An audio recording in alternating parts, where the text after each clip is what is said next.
एक गांव में एक प्रभु भक्त नाविक रहता था। वह रोज सवेरे उठकर नहा धोकर मंदिर जाता और पूजा करने के बाद नाव लेकर यात्रियों को नदी के इस पार से उस पार और उस पार से इस पार पहुंचाता था। खाली वक्त में वो बस ईश्वर का नाम जपता रहता था। उसकी इतनी ईश्वर भक्ति देखकर गांव के लोग हैरान रह जाते थे। कुछ लोग तो उसका मजाक भी उड़ाते थे, ये कहकर कि ये पोंगा पंडित या तो सारा दिन नदी में नाव चलाता है या फिर उंगलियों पर भगवान की माला चलाता है। ये सब सुनकर भी नाविक चुप रह जाता था। वह रोज नाव खोलने से पहले नियम से भगवान की प्रार्थना करता था। एक दिन उसके नाव में कई युवा लोग सवार हुए। सबको उस पार पहुंचने की जल्दी थी। नाविक प्रार्थना करने लगा तो सारे यात्री उस पर हंसने लगे। एक ने कहा, लो, ये पोंगा पंडित फिर शुरू हो गया पाठ पूजा में। अरे देखो, आसमान कितना साफ है, मौसम एकदम शांत है। फिर भला भगवान से नाव को सही सलामत उस पार पहुंचाने की प्रार्थना में समय बर्बाद क्यों कर रहे हो? नाविक ने किसी को कोई जवाब नहीं दिया।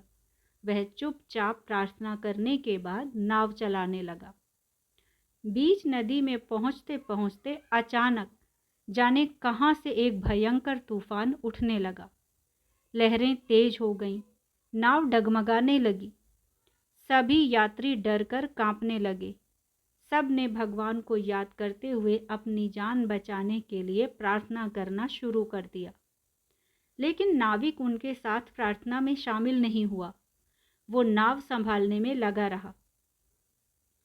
लोग हैरान थे कि जब नाव तूफान में गिरकर पलटने ही वाली है तो ऐसे में नाविक पूजा पाठ का सहारा क्यों नहीं ले रहा। सब लोगों ने गुस्से में कहा, अरे ओ नाविक, वैसे तो तुम रात दिन पूजा पाठ में लगे रहते हो। अब जब प्रार्थना की सबसे ज्यादा जरूरत है तब तुम प्रार्थना छोड़कर चुप हो। तब नाविक ने शांत स्वर में जवाब देते हुए कहा, पूजा पाठ और प्रार्थना शांत वातावरण में शांति से की जाती है। जब कोई मुसीबत आए तब हमें उस मुसीबत को दूर करने के बारे में सोचना चाहिए। इस वक्त मैं सिर्फ और सिर्फ नाव संभालने में लगा हुआ हूँ।